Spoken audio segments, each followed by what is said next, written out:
Once upon a time, long before memory had a name, long before the world learned to speak in years, there lived a people who believed the river was a gift. They said the river was born from the sky, that it carried life in its hands, that it fed the forest and guided the lost.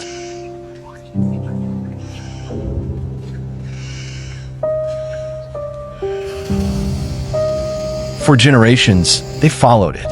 And for generations, some never returned. 600 lifetimes ago, when the earth was still young and the sun burned hotter than it does now, a small band of humans came to the edge of that river. They had walked for many days. Their bodies were thin, their children silent, their elders afraid. But thirst does not listen to fear. The river lay before them, wide and calm, wrapped in morning mist. It looked peaceful, kind, even the old stories warned them. The elders spoke of a shadow beneath the water, a long hunger, a thing older than fire. But stories fade when survival stands in front of you. One man stepped forward. The river accepted his reflection. Then the water moved. Not like wind, not like current, like something waking up. The surface swelled slowly, as if the river itself was breathing in. Mist scattered, water rolled outward, and from beneath the world it rose. A body without end, a serpent older than the trees, thicker than stone, heavier than fear. Titanoboa. The river was not its home. The river was its body. The people did not scream at first. Their voices were stolen by awe, by terror, so complete it felt holy. This was not an animal. This was a punishment. This was a god that did not need worship. The serpent circled once, slowly, its coils shaping the water, deciding. It did not hurry. It had never hurried in its life. Then it struck. One human vanished, as if the earth had opened its mouth. No blood, no sound, just absence. The river closed. The serpent sank, and the world pretended nothing had happened. The survivors ran until their lungs burned and their legs failed them. They did not look back. Looking back was how you were chosen.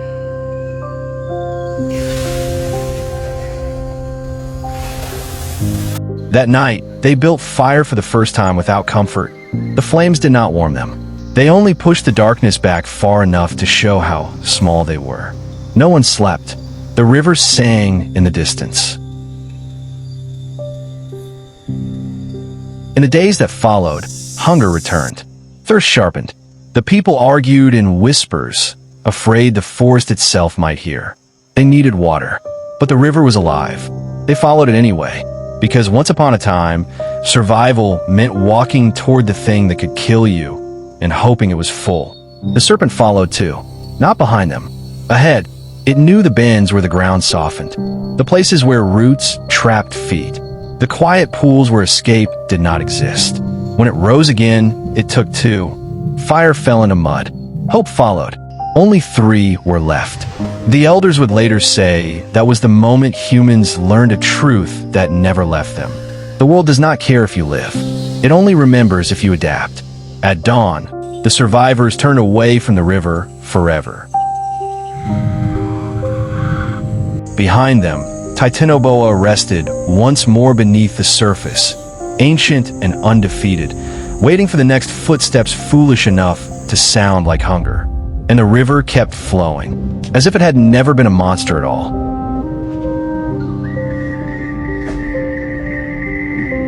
The elders say the river did not chase them. It did not need to. Once upon a time, when the survivors turned their backs and walked away, they believed they had escaped the serpent. They were wrong.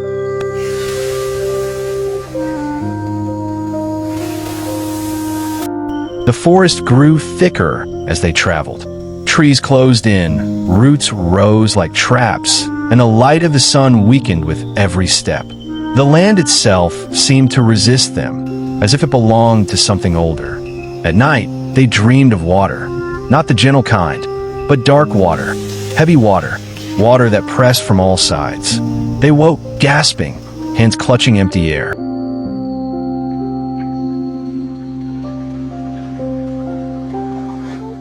Food became scarce.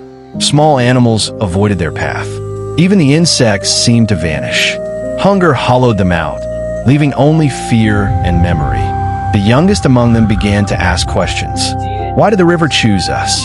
Why did it take them and not us? No one answered, because once upon a time, humans did not yet believe the world owed them fairness. On the fourth day, they heard the river again.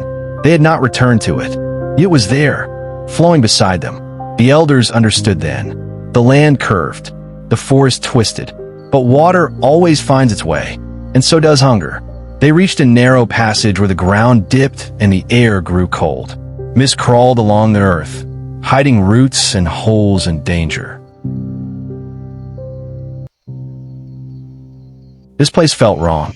Every instinct screamed to turn back, but there was nowhere else to go.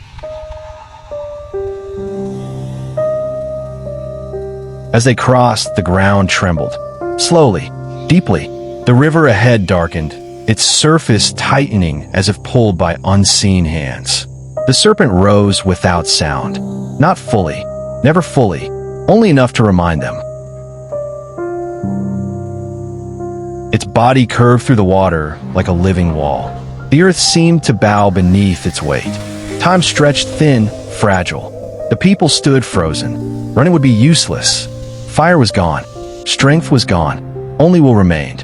One elder stepped forward. He raised his hands, not in defiance, but in understanding.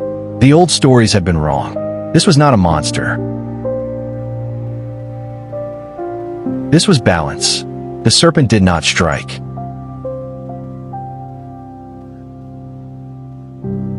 It waited. The elder backed away slowly.